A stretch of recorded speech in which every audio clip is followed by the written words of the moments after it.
Meus amigos e minhas amigas do canal Vigilante da Razão, você que me assiste neste momento, deixa eu me apresentar para você. Meu nome é Denilson Douglas, eu sou o apresentador do canal Vigilante da Razão e eu quero dizer que você é muito bem-vindo aqui neste canal. Quero pedir a você que ainda não é inscrito, por favor, efetue a sua inscrição no canal Vigilante da Razão e clique no sininho das notificações para que você seja avisado sempre que eu lançar vídeo aqui neste canal. Você que já nos acompanha, você novo inscrito, quero agradecer de coração por sua atitude de se inscrever neste canal. No tema de hoje, eu gostaria de tratar sobre o amor de Deus. As pessoas dizem que Deus é amor. Vamos estudar um pouco sobre esta afirmação e verificar se realmente é assim que funciona, se Deus é amor de fato e as implicações dessa afirmação. Então não sai daí, voltamos logo após a nossa abertura. Vigilante da Razão, o seu canal de opinião e crítica. Muito bem, meus amigos e minhas amigas, estamos de volta aqui no Vigilante da Razão com este tema maravilhoso, o amor de Deus. Inclusive, algumas pessoas nos abordam no dia a dia e perguntam, ora, se você não crê em Deus, logo você não crê no amor, porque Deus é amor. E, na verdade, nós temos que analisar com muito cuidado esta afirmação, porque o Deus judaico-cristão, ele não é detentor da questão do amor, até porque hoje os especialistas já se debruçam muito neste tema e verificam que o amor é inerente de cada ser humano. E o amor está presente também em outras ideologias, em outros processos religiosos. Vamos analisar a fundo esta questão do amor, fazendo um panorama na filosofia, né, onde nós temos aí os gregos que procuraram definir e classificaram o amor em alguns tipos, isso já no começo da Era Comum e antes mesmo da Era Comum, já haviam pessoas empenhadas em classificar este amor, né? Os gregos disseram que existe o amor ágape, o amor filia, o amor eros, aquele amor de um homem para a mulher, né? Que acabei de falar, talvez seja o mais famoso e tem sido tema de diversos filmes, documentários, músicas, esse tipo de amor. Mas o amor ágape, que é aquele amor retratado na Bíblia Sagrada por parte de Jesus Cristo, também tem o seu lugar. Uma coisa é certa, as diferentes correntes de estudo, como filosofia, religião, a própria ciência, têm os seus pontos de vista quando o assunto é amor, e nós precisamos considerar todos eles. Porque também, se a gente ficar somente no contexto religioso, a gente perde entendimentos e também concepções importantes para o nosso dia a dia. Veja só, os cientistas, por exemplo, dizem que o amor é uma construção cultural e também um condicionamento da mente humana que se livra da caverna do seu arcabouço egocêntrico e diz assim, puxa, agora eu vou dar também atenção às necessidades de quem está do meu lado, de quem está comigo no dia a dia. Isso também a gente consegue perceber em outros seres vivos. Essa noção de amor, né, de companheirismo, de fazer algo pelo outro e não apenas por si. Então, é muito amplo este entendimento do amor. Quando alguém diz assim, Deus é amor, a gente precisa entender que tipo de amor a pessoa está se referindo e também que tipo de Deus, que Deus é esse que a pessoa está se referindo. Por quê? Por exemplo, para o islamismo, o amar ao Criador, amar ao mensageiro do Criador, amar a Maomé, bem como a religião e também as pessoas que fazem parte desta religião, é a maior premissa do islamismo com relação ao amor. Na Umbanda também valoriza-se muito o amor, e o amor inclusive faz parte do tripé da religião umbandista. Existe até um hino de louvor à religião que é representado aí pela mãe Oxum, que fala de amor como uma emoção importantíssima para a Umbanda. E com relação ao cristianismo, eles decidiram entender e pregar que Deus é amor e ponto final. É por isso que existe tanta discussão com relação às pessoas que desconhecem a Deus ou escolheram não acreditar, constataram aí na sua mente que não faz sentido crer em Deus algum. Então, logo, essas pessoas são taxadas por ausentes de amor. Será que é verdade? E será que esse Deus que se prega no cristianismo, ele é de fato o próprio amor? Veja só, o que é que os crentes eles usam como argumento para comprovar isso de que Deus é amor? No Antigo Testamento, por exemplo, os cristãos dizem que Deus usou de grande amor ao criar o homem à sua imagem e semelhança. Também Deus teria usado amor para chamar Abraão para se tornar um servo de Deus, também livrando o filho de Abraão da morte por sacrifício, por oferta àquele Deus. Então Deus criou uma estratégia aí para provar a fé de Abraão e, por amor a Abraão, teria livrado o seu filho Isaque do sacrifício, da morte para o qual ele era a própria oferta a Deus, o próprio sacrifício. Deus também teria livrado Noé do dilúvio, né, juntamente com todas as suas famílias, não importa se o restante da população da face terrena teria aí morrido, se acabado por desobediência a Deus, até os povos que não conheciam o Deus de Israel, né? Até os povos estrangeiros aí morreram no dilúvio, mas teria sido uma grande prova de amor de Deus livrar Noé e sua família e um par de cada animal livrado do dilúvio. Também, falando em livramento, Sodoma e Gomorra teria sido destruída e a família de Ló teria sido resgatada, com exceção da esposa de Ló, né? Todos nós sabemos a história de que ela virou uma estátua de sal, mas teria sido uma grande prova de amor da parte de Deus ter livrado Ló e suas filhas.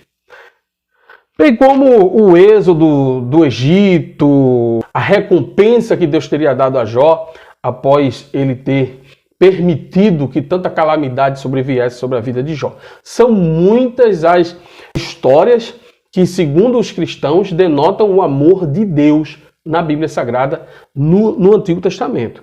Se a gente for para o Novo Testamento, aí é que tem história mesmo, porque a própria existência de Jesus, para os cristãos, é prova de que Deus é amor, porque Deus entregou o seu único filho por amor de todos os pecadores, segundo os relatos aí do Novo Testamento. No Salmo 136 diz assim: deem graças ao Senhor porque Ele é bom, o seu amor dura para sempre. Será que dura para sempre mesmo?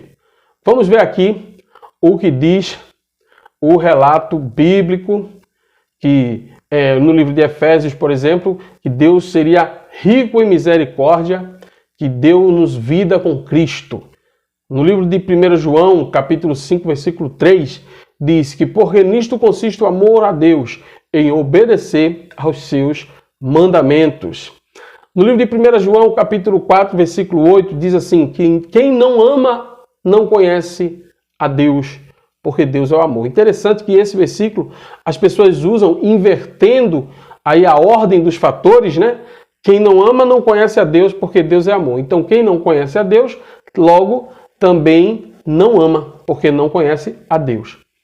Agora vamos analisar alguns relatos na Bíblia acerca deste amor de Deus. Na verdade, desde o livro de Gênesis, Deus ele pune severamente a desobediência do povo, e não só a desobediência do povo. Deus, ele tortura seres humanos, incluindo servos seus, por simples questões banais, como demonstrações de força, como ciúmes, como forma de correção. Inclusive, você verá que Deus, segundo a Bíblia, Deus tortura o povo e torturou o seu próprio filho unigênito, como nós sabemos, né? A Bíblia Sagrada fala com muita propriedade que Jesus Cristo foi morto pelos nossos pecados, como oferta, como remissão dos nossos pecados. Mas no livro de Gênesis, a gente sabe que quando o homem e a mulher teriam comido o fruto proibido que estava na árvore, criada pelo próprio Deus, Deus puniu severamente o homem e a mulher. A punição da mulher foi muito, mas muito severa. Multiplicarei grandemente a tua dor e a tua conceição. Com dor darás à luz filhos, e teu desejo será para o teu marido, e ele te dominará. Isso está em Gênesis capítulo 3, versículo 16. E na realidade, quando a gente traz para os dias de hoje, as dores que as mulheres sentem, elas até antecedem o período de concepção de filhos. Existem mulheres que sofrem grandemente com dores terríveis no período menstrual. Quem é mulher sabe do que eu estou falando. Existem mulheres que chegam a desmaiar de dor, problema de tensão pré-menstrual. Deus tortura mulheres, falando em mulheres, com exploração sexual, como está lá em Números, capítulo 31, do versículo 17 ao versículo 18. Agora, pois, matai todo homem entre as crianças, e matai toda a mulher que conheceu algum homem, deitando-se com ele. Porém, todas as meninas que não conheceram algum homem, deitando-se com ele, deixai-as viver para vós.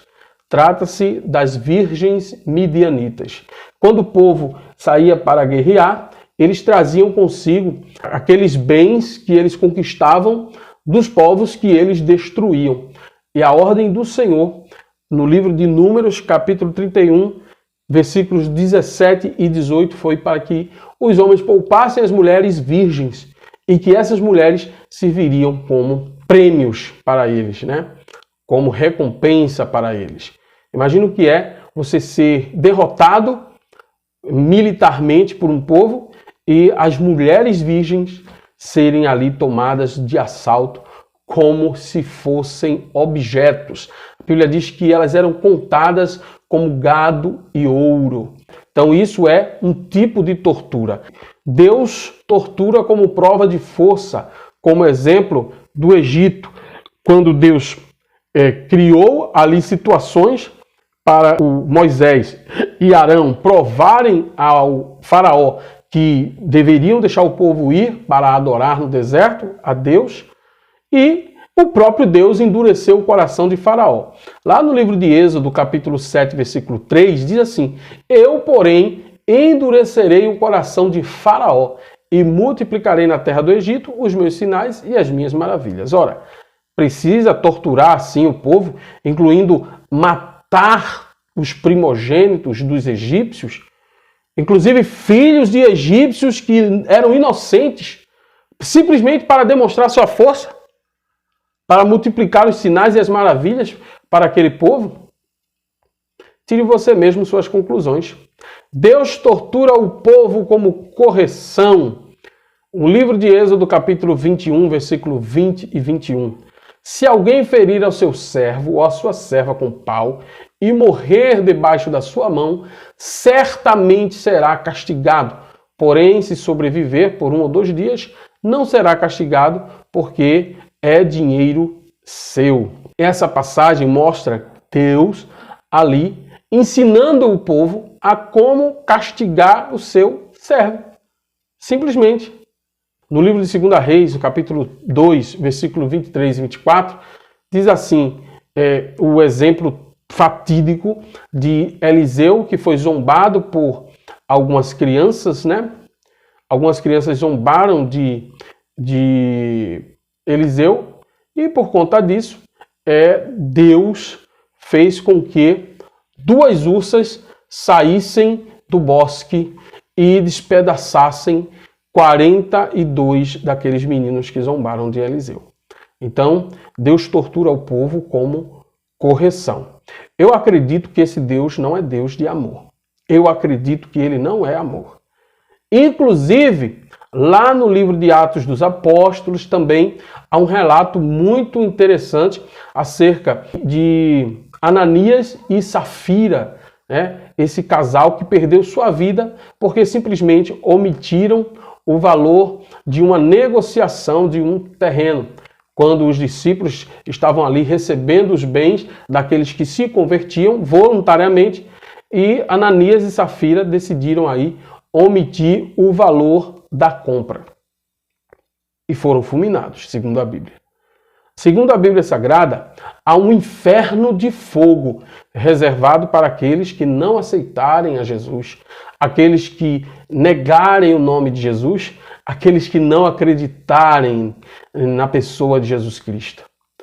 Existe um inferno de fogo, segundo a crença cristã, né? Se bem que nos livros do Antigo Testamento, essa crença, ela na verdade se refere apenas à sepultura que é destinada para as pessoas, independente de serem servas de Deus ou não. Mas a cristandade aí, incorporando doutrinas de outros povos, criaram para os hereges, para os devassos, para os criminosos, para os homossexuais, os afeminados, criaram um inferno de fogo. Então, eu acredito que isso não é característica de amor. Isso não é característica de amor. Amor, de fato, é o amor de um pai para com seu filho, de uma mãe para com seu filho. É um amor que é incondicional. Aquele versículo famoso que diz assim: porque Deus amou o mundo de tal maneira que deu o seu único filho, ou seu filho unigênito, para que todo aquele que nele crê não pereça, mas tenha a vida eterna. Esconde aí uma implicação muito importante, que é a questão da crença. Deus amou o mundo e deu seu único filho para que todo aquele que nele crê não pereça. Se você não crê, você vai perecer.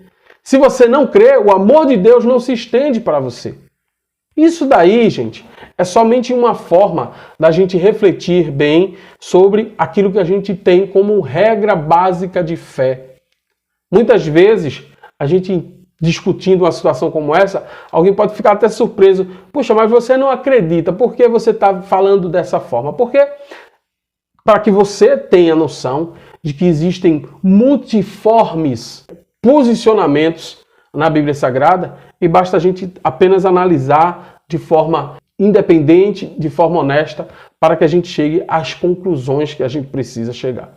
Na realidade, nós sabemos que Jesus Cristo ele veio para os judeus, né? Jesus Cristo veio para os judeus. Depois das epístolas paulinas ali, é que esse evangelho passou a ter uma dimensão muito maior e passou a abranger também outros povos. Mas há indícios de que muita fraude existe na elaboração das escritas do Novo Testamento. E isso também a gente precisa parar e entender que quando alguém fala de amor, é preciso ter muito cuidado. Se esse amor de fato é real ou apenas é uma fantasia. Eu quero que você escute agora a entrevista que eu fiz com Dona Ivete. É uma mãe e que fala exatamente do sentimento que deve ter uma mãe com relação aos seus filhos. Será que é esse sentimento que a gente percebe por parte de Deus? Um Deus que se ira com frequência, segundo o Antigo Testamento? Um Deus que tem prazer em derramar o sangue daqueles opositores seus? Um Deus militarizado? Será? Será que esse Deus mesmo é o nosso Pai? Eu acredito que você deve tirar suas próprias conclusões, mas eu acredito que não. Eu acredito que não. Veja a entrevista com Dona Ivete, por favor, e muito obrigado por sua atenção. Até mais, pessoal. Eu estou aqui com Dona Ivete, ela que vai nos conceder, gentilmente, uma entrevista. Dona Ivete, qual a sua idade? 64. Quantos filhos a senhora tem? 4. E quando a senhora foi mãe, a primeira vez, e os filhos que seguiram, qual foi a sua emoção, a sensação que a senhora teve ao ser mãe? Desde o momento que ele estava gerando no meu ventre, eu já senti maravilhosa, já estava amando ele, mesmo sem ver o rostinho dele. Depois que ele nasceu, o amor redobou.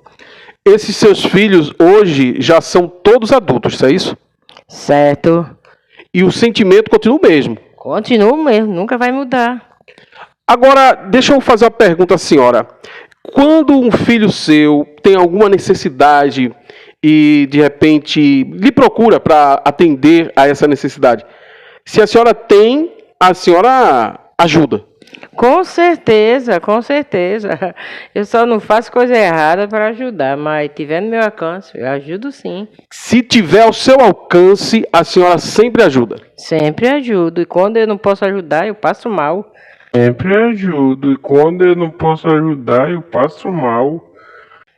E o que é que a senhora acha desses pais que, por exemplo, põem filhos no mundo e não dão assistência? Esquecem que os filhos existem. Existem até aqueles pais desnaturados que abandonam os filhos nas latas de lixo.